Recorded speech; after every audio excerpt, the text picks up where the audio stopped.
Hi Aries, welcome to your December 2016 love reading. It's Rena here. Now, before I lay out the cards, I just wanted to tell you about Venus, the goddess of love and beauty, which kind of sort of has to do with a love reading, right? So if we talk about the transit, astrological transit, what signs it's going to be in during the month of December, that can give us a little bit of a hint of the kind of situation that's happening.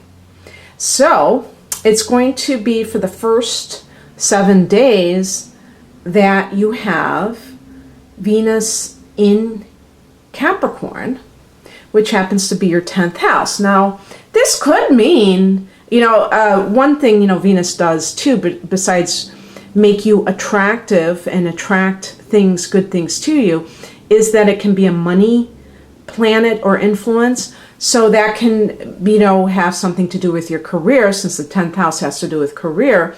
That could be something good in that area where you somehow garner more money for some reason. Now, it could be that you are attracting, and it could be physical, that people are seeing you or viewing you that way, but it could be something that they can't put their finger on, and, charming, and that is helping you in your career. But it could be that you meet somebody in your line of work, whatever it is that you do as a career. And so that's where that transit of Venus in the 10th could bring to you. And then Venus goes into the 11th house, which is the house of hopes and wishes, as well as groups and friendships. So you could meet somebody through a friend. You can meet somebody, I'm talking about a romantic partner, through a group, or it can relate to any kind of dreams that you've been having. Now, I think that even with a dream partner, with Venus in this house, it might be that you manifest your dream partner. So it really looks pretty good for you. And even if you're, just on the level of career itself and manifesting your dreams, that's really nice as well. Okay. That's kind of like going along with what I just said. When I talk about friendships, and that was the central theme of what I picked.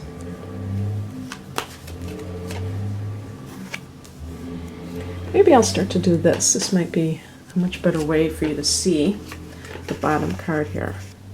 Let me see if I can do this. Yeah. Okay.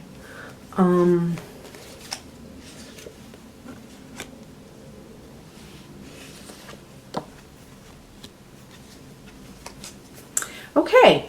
So, usually I talk about the general theme. I think I'm going to talk about the past first. That kind of makes sense. Some of you are coming from some sort of anxious situation in a relationship, and it could be specifically with an air sign. So this could be a Gemini, Libra, Aquarius individual that is creating a sense of anxiety within you, but it could just, speak to the interpretation itself. And this is a feeling. You see the person has their arms all in bondage. Sometimes it's that you're worried for no reason, or you're making mountains out of molehills. But I do tend to think of it as the insomnia card, where somebody is really feeling, even tormented by maybe somebody else's behavior. Okay. Now, because the theme is the Three of Cups, this person could also be of the cups, or the water element. So this could be a Cancer, a Scorpio, or Pisces. Usually when I think of Aries, I think immediately of Cancer, just because you both are cardinal signs. And the modalities, as we call them, there's the cardinal, and there's the mutable and the fixed signs. They tend to gravitate towards one another, even though you could say in a lot of cases it's almost like an oddball attraction, or an attraction of opposites sometimes.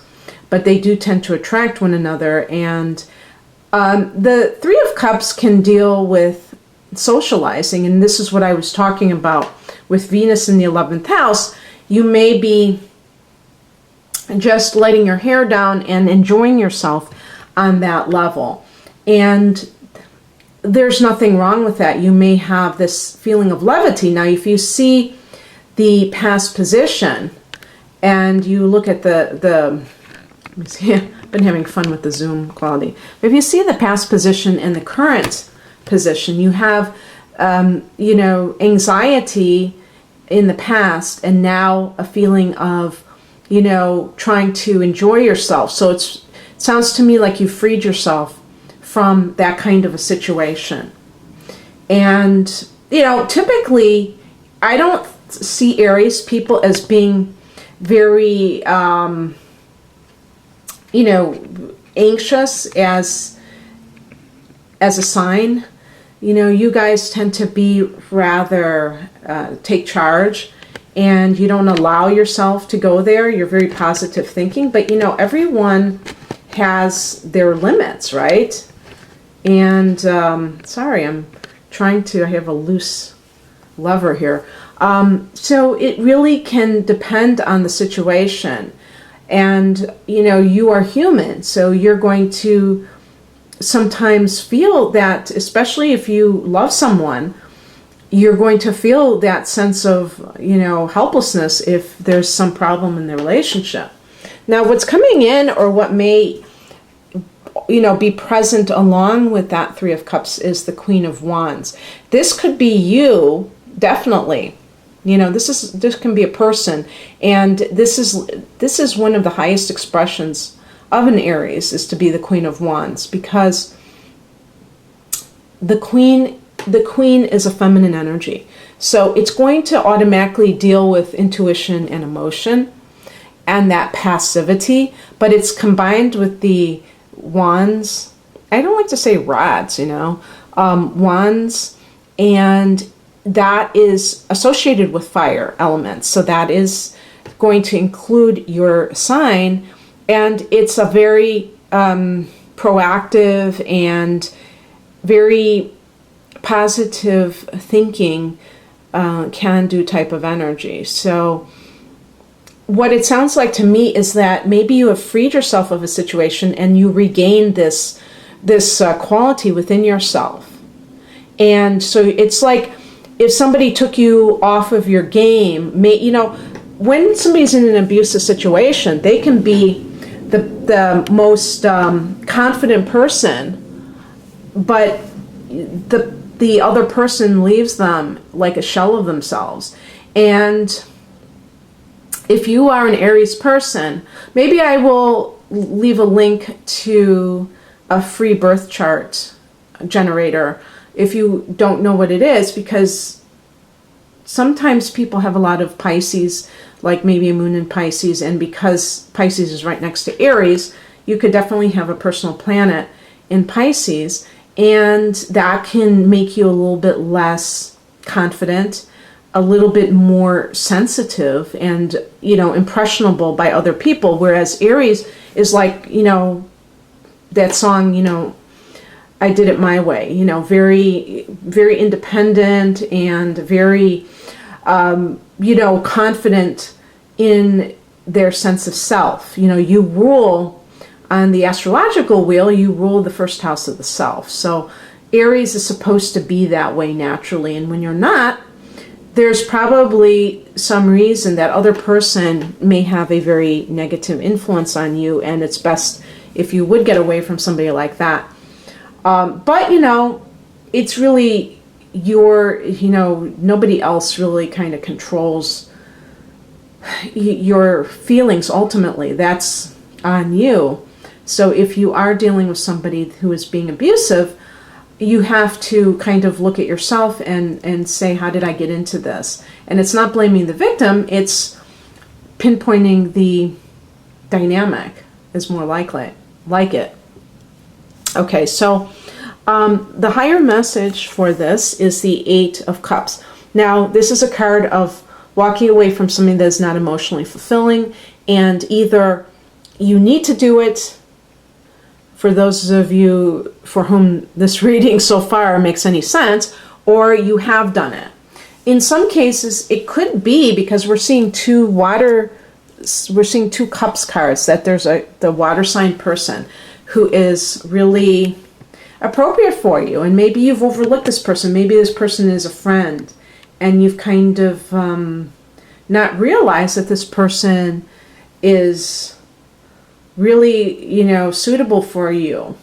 Typically, when I broad brush, I say that the fire signs and the water signs have a hard time kind of understanding one another, but that is a broad brush. And sometimes you might find the person of your dreams who happens to be a water sign, and they can balance that fiery, nature can be balanced with the very sensitive, compassionate water energy.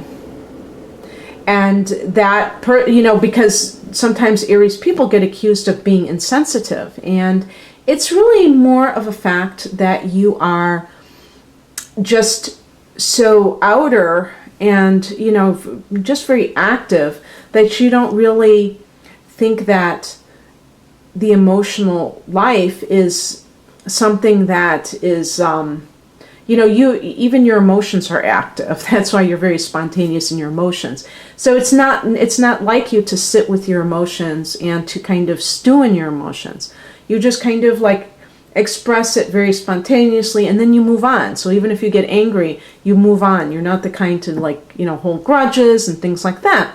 And that's actually very good, but it's only like when the spontaneity is of a negative variety, or a very like a temper tantrum or something like that, that it can, really shake other people up, because they don't like that kind of emotion, and so it's a matter, so that other person may help you to, think before you act, and to really maybe be a little bit more sensitive to other people's feelings, so that you don't blurt things out, or you don't, do things that give the appearance of being somehow callous, when really that's not what you mean at all. So you may be misunderstood by people. I know I'm a Sagittarian. That happens to me as well. The fire signs just tend to be very individualistic, so we don't necessarily consider the feelings of other people as much as we should. So anyway, what crosses you, but I want to say just real briefly, is that the Eight of Cups, what it could be showing in this spiritual message is that sometimes this is a great way to determine the worth of a relationship, is whether or not it really feels that it is an emotional connection. And with Aries, to me, being a very a sign of high libido, sometimes the physical side of the relationship can be overemphasized, and then the person doesn't realize that they are incompatible in these other areas, and they stay with this situation, and it's really not a good situation. It's a degrading situation. The card that crosses you is the Ace of Pentacles. So this is like, it's funny, if there is an earth sign individual that you have been involved with, or you have met, you may have a delay in that relationship. The Ace is a beginning in some way. So it can be that you are somehow prevented at this time, the timing isn't right for a new relationship with a Taurus, Virgo, Capricorn individual.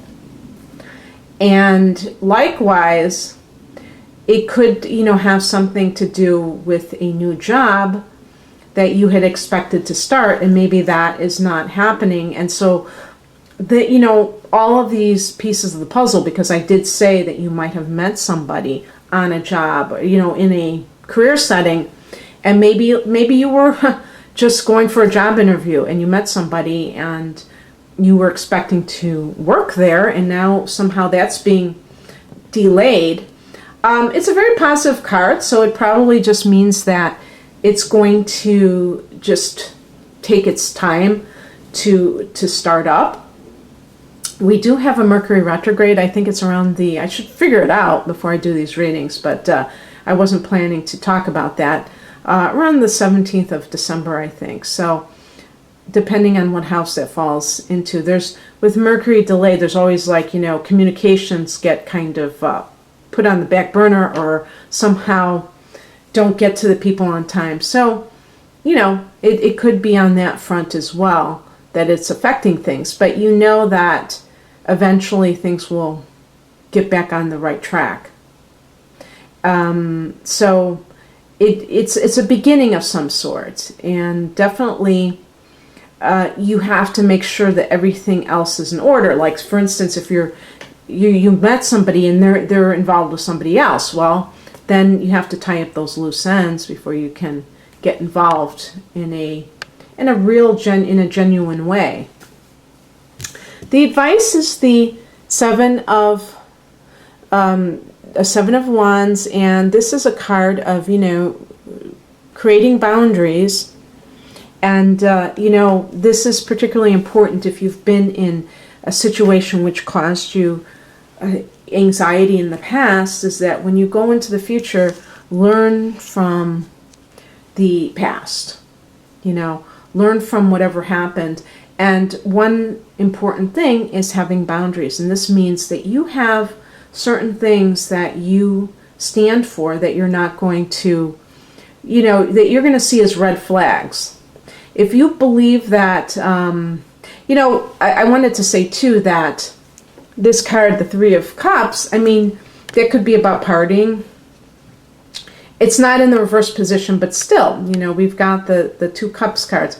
If you're involved with somebody who has a drinking problem and then you have to leave because of that, well, it would stand to reason that in a future relationship that you observe somebody's habits and see if they have any kind of substance abuse issues. And then right off the bat, I'm not going to I don't care how compatible I am with somebody, I'm not going to date somebody who uses on a regular basis or whatever. When I say use, I'm talking about also alcohol, because alcohol is the most widely abused drug, and it's also the most socially acceptable addiction to have. And when I say addiction, or kind of like that out of control behavior. And so sometimes people get involved with multiple partners who have this problem and they don't really see it right away because it's so pervasive, all pervasive. When you go out, it's not, considered the worst thing in the world if somebody's getting drunk, and yet the frequency of it should be a red flag, as well as the way that they, that they interact with it as they are drinking. Do they seem like they can't control it, even if it's binge drinking? And it could be in another area. It could be in anger issues. Somebody who doesn't seem to handle, who seems controlling. And if you try to kind of say, no, I'm not going to be that way, they flip out, things like that. These are things to nip in the bud early on. And have boundaries. Say, I'm not going to tolerate people who speak to me disrespectfully. That's just not going to happen. It doesn't mean you have to have a chip on your shoulder. Actually, if you have a chip on your shoulder and you start arguing back and saying, don't talk, how dare you treat me like that, then you're just kind of like investing energy in something that you don't even have to, really. You're putting yourself on the defensive. You can say, I don't deal with people who talk to me like that, and so I don't think that we're really compatible. And, just walk away from a situation like that. Now, of course, you can give people the benefit of the doubt, but it depends on, how they act. If they start name calling and they're very disrespectful, then that's not probably a very like a slip of the tongue. It probably is something that shows their basic, patterns of behavior, and you don't really want to risk investing too much time with somebody like that. So it's all, it's not like this. I can't, tell you what the true rules are of that, but just to affirm, if you think it's wrong that somebody calls you names and you've just met this person, or even if you've known them and they start to get abusive after you get really serious with them, you definitely, think about that, because that's not normal or acceptable behavior. But fighting about it, see, that's the problem, because that's when you kind of like are, you're not really getting past the situation. You're just, because then the other person might say, oh yeah, you're right, I'm sorry, and then do it again. So it's all, depends on the severity of it, I guess. So this is a great outcome, which I think is very appropriate, the Four of Swords. Now, if you if you're in between relationships, you might want to take a breather and just kind of relax during December. Maybe you want to just, chill with your friends and just kind of reflect on the past relationship that caused you a lot of grief. Or it's actually not so much grief as anxiety, kind of like feeling like you never know, what's going on with that other person. Because in order to really reboot yourself and get into the great vibration for a new relationship, you have to be in a good place yourself, okay? So the only way you can do that is by really, well, I can't say it's the only way, but a good way is to spend some time in between relationships, not just jumping into a new thing. Aries likes to just like spontaneously enter relationships, do things, and sometimes you have to hold yourself back because you need to kind of take a breather, recuperate, and just energize yourself, because this is actually a card of restoration. And so if you've had this stressful relationship, it may have taken a toll on you physically even, and you need that downtime. So definitely do that. And this card is just saying also to kind of have your defenses, have some kind of defend yourself in terms of, protecting yourself is really what it is. So it doesn't mean that you're yelling back to somebody, but it could mean that you need to kind of, guard yourself in a positive way so that you can find a partner that is worthy of you. Also, there could be again, this could be a fire sign person, because this is talking about somebody that could be coming in for you as well. So that could be a fellow Aries. God help you. No, I'm just joking. I actually know a long-term couple where they are Aries. So it does happen. Or a Leo or Sagittarius person coming in for you, and that person is going to be someone that you pursue, maybe not right away, maybe there are some situations, extenuating circumstances that prevent you from being together at this point, and maybe you're going to just take December off and just use that as a time to relax and enjoy your life, enjoy your friendships, and know that there is a good relationship waiting for you. So I hope you enjoyed this, Aries. If you'd like a personal reading, and this is where I use your personal natal chart to look at your love life, please, along with the tarot, please click on the link below. Otherwise, have a great December. Bye.